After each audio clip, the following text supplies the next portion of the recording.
In this segment, Stephanie Miller and her guests discuss the first few weeks of the Trump second term and how the media is choosing to cover the unprecedented headlines coming from this White House.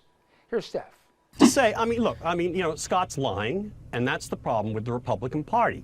It is continually addicted to lies. Wait a minute. What am I lying You're about? Lying. You're lying, Scott. You're lying about the law. You're lying about what the jury was charged to find. They don't have to find an underlying crime. They had to find the intent to cover up an underlying crime. And the underlying crime was pretty obvious. What was the crime? You ran for public office, Scott. You ran for public office, Scott. You know you can't take money from somebody and reimburse them if it's a campaign expense. You know that damn well. And okay, fine. Well, you're close enough. You're involved in politics to know that. Okay, so that's the problem with the Republican Party, is that they are suffused with lies. I don't know why this network is paying Scott to say those lies. Whoa, okay. Let's not go there, George, please. Our governmental, the democratic system and the rule of law are basically designed so that people can iron out differences about how the society needs to be run and how people are to live their lives. And hopefully we agree that mostly people should be allowed to live their lives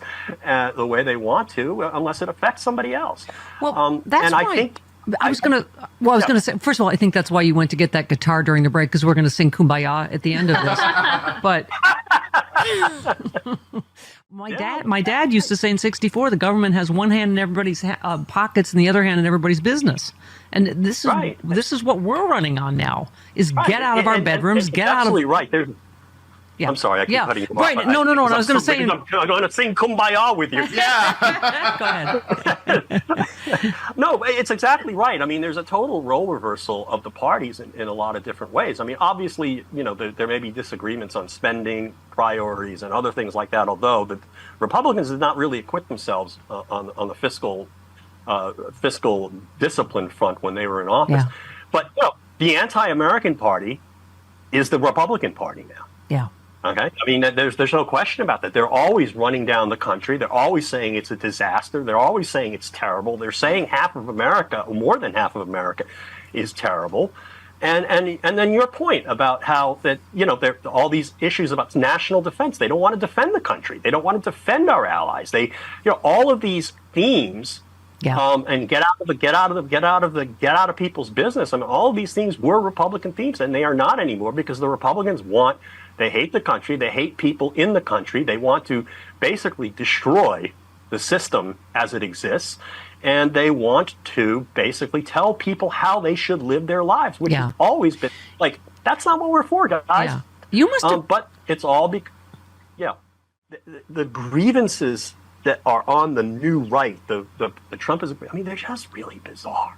Yeah. Grievances about caravans that don't exist. Grievances about bathrooms. I've never been to a bathroom where there's been any issue about anybody doing anything. Well, but to your point, like Josh Shapiro says, they keep just talking America on the other side. And, ours was all patriotism last week. I was going to say, some issues didn't exist, as you know, in 1964, but Barry Goldwater is very openly pro-gay rights, pro-choice on the Senate floor in the 80s. So, even... he's a libertarian. Yeah. Exactly. Right.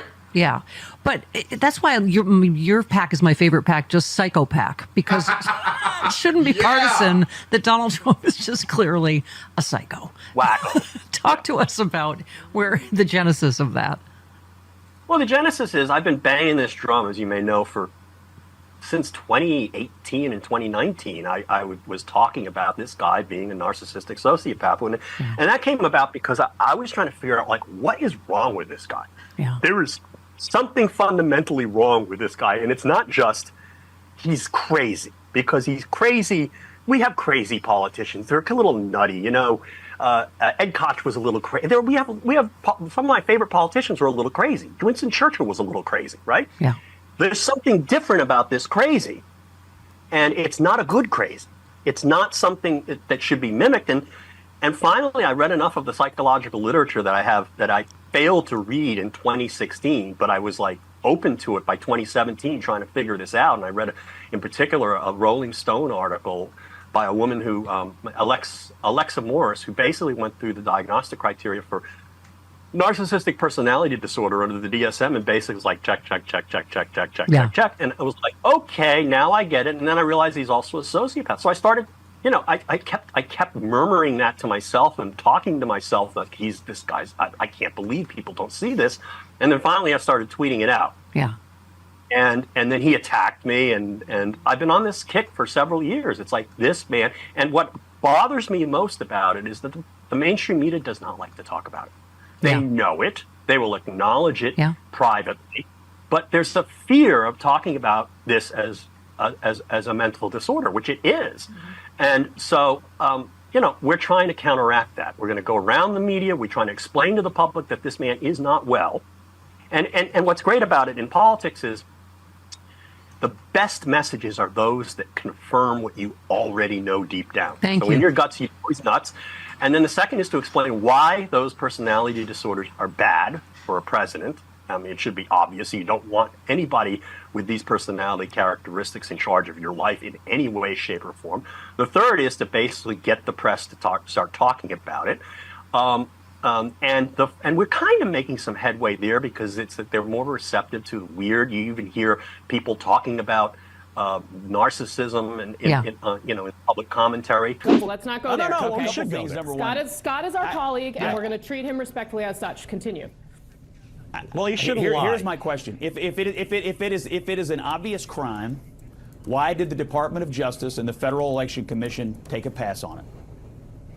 Well, they should have prosecuted it. It should have been prosecuted on January 21, 2021. Let's let David jump in. This is the thing about Donald Trump. Donald Trump has been let off. He should have been indicted for it. And the fact of the matter is, Donald Trump isn't being treated specially. George and Scott, hold on, please.